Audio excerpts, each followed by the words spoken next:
Russian operatives organizing real events during the campaign. So it had real-world impact on their social media campaign. And then not only that, but Russia was actively hacking and stealing documents that they then systematically released at certain key points during the campaign. One of the biggest things I think that doesn't sit well with the public is why didn't the campaign, the Trump campaign, openly say, Russia, we don't need your help, we don't want your help, please stop?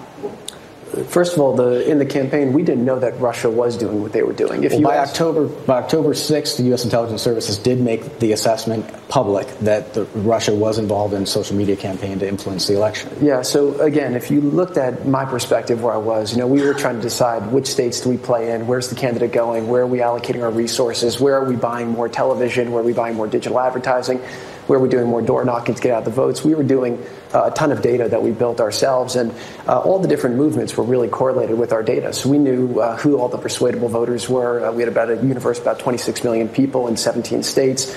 And every dollar we were spending was about how do we get to them as efficiently as possible. So, again, the notion of what they were doing didn't even register to us as being impactful. And, again, if you ask me if you look at our data operation, which has now gone down to be very revered by Facebook and a lot of people, all built from scratch, not built with traditional political people, we knew exactly why the data was moving, where it was moving, what messaging we were sending, and we know why we won. And at the end of the day, again, we had a great candidate, and the candidate had a message that resonated with America.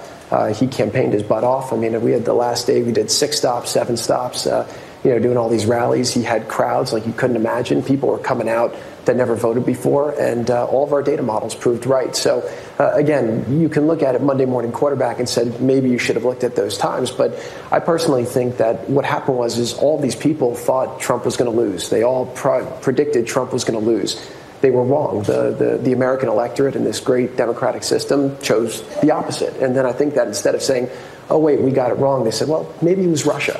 And I think now we've spent 2 years going through that nonsense. And, the one thing the Mueller report was very conclusive on is there was absolutely no coordination or collusion with the Trump campaign. And everything that the president's been saying, everything that I've been saying for 2 years has now been fully authenticated. Are you concerned that Russian intelligence services were trying to find ways to influence you and other people close to Trump? And, for example, we can go into the meeting with Sergei